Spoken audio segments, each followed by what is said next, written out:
Well, severe weather on the table as we move through this Monday, the potential for some strong damaging winds, some hail, and even some tornadoes as we look at these dew points. Look, into the 70s, mid-70s here across parts of Iowa, Illinois, Indiana. It feels absolutely tropical out there, and these numbers will be fuel. At least the dew points will be. The numbers are just representation, but you get the idea.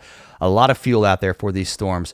I do want to show you something, though. Look what happens as we move through the week. We get some cooler, and we also get some drier air punching into the northern plains in the Midwest. So it'll start to feel at least a little more comfortable here, and our severe risk will start to go down. I'm going to back this up a little bit because this right here is the culprit. This is what's driving our severe weather as we move into Monday and Tuesday.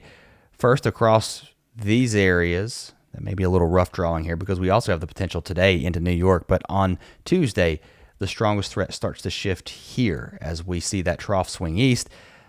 On the east side of that is where you'll likely see your severe weather. And then some cooler weather tries to work into the Great Lakes by Wednesday and Thursday. And we're just saying hot here across the west. I mean, there's no if, and, or buts about that.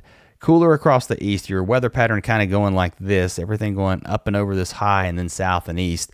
And there's your cool weather. Well, really your low is much further to the north and east of that, but you get this. You got northwest flow here aloft, bringing in some drier air, except for maybe across the deep south, and then hot across the west, continuing to stick around as we head into the weekend. If in fact it may actually get hotter here across the west. Kind of unsettled, it looks like.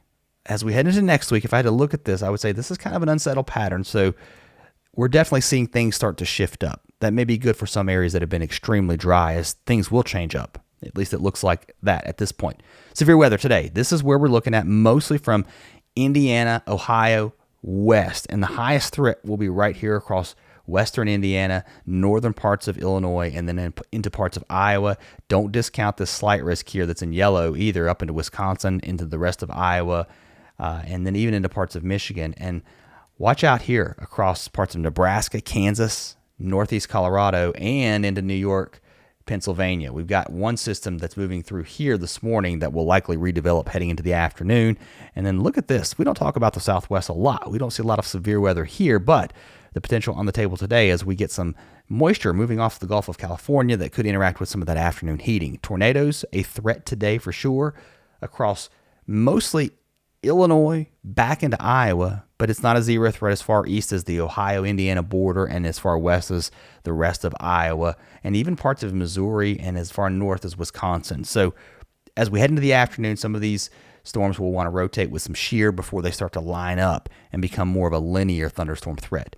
Heading into Tuesday, now we're looking at the northeast. I mentioned that as our trough swings to the east. Out ahead of that, we'll see plenty of moisture too.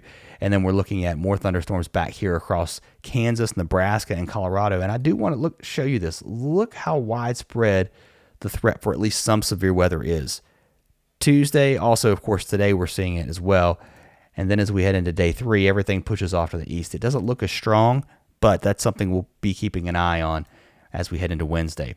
Now, your tornado threat on Tuesday will be highest here across the northeast. Today, it's back here. Tomorrow, it's going to move off into to parts of Ohio, Pennsylvania, and New York, maybe even as far north and east as Vermont.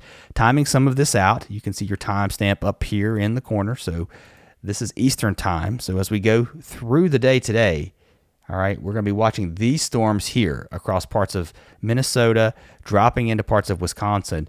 These may have a tendency to fall apart through the late morning hours, but re-energizing as we head into the afternoon and evening hours here from Wisconsin back into Iowa, and then they start to get linear. They line up, bowing damaging winds, I should say bowing segments with damaging winds possible, some hail too, and an isolated tornado certainly not off the table through the evening hours, although damaging winds looks to be the main threat at this point. As we move into the early morning hours of Tuesday, everything now pushing south, so what's left of that now here across parts of Missouri, and look, more storms firing up back here across Kansas and Colorado, with another complex that may try to form sometime as we head into late Tuesday into early Wednesday.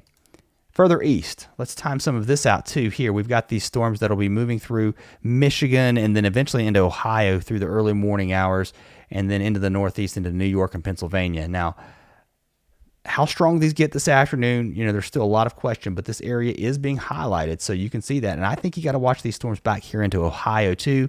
And then some of these could pulse up here across the southeast and get strong, although we do need the rain. So maybe some good news here for the southeast. As we head into Tuesday, this will be what's left of our complex again that's moving out of the northern plains as we go through today. Now on Tuesday, everything starts to push off to the east and south.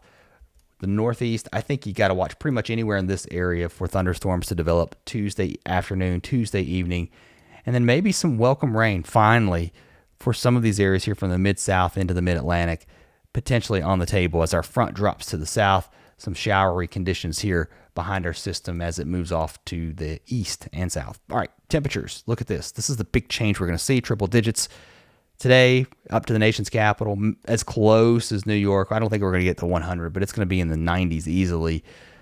Mid to upper 90s, close to 100 as far west as Roanoke. And then look at this, even on the west side of the mountains, 90s, but a big cool down on the way back into the 70s by Thursday and Friday. We will start to rebound, though, heading into next weekend. Cooling off across the plain states, too, but look, it's starting to get really hot here across parts of the northern Rockies into Montana. Triple-digit heat possible in these areas. And then a wider look at our temperatures here, zooming in just a little bit closer. This would be where we are today. As we head into the weekend, we start to see more heat start to build. So by Friday, triple-digit heat still hanging on here from parts of Idaho, even into parts of eastern Oregon, Washington, and the Central Valley, back up into the 100s easily. Did we really leave it, though? I mean, we were only back to around 100, so we're just warming back up in Death Valley again, pushing into that 120 range by the weekend. All right, that's all I got for now, guys. If you haven't subscribed to the channel, I hope you will. Thanks to everyone who has so far. I do appreciate it. It helps the channel a whole lot. Be safe out there today, guys. Have a way to get weather alerts, whether it's your weather radio, weather.gov, and I'll catch you next time.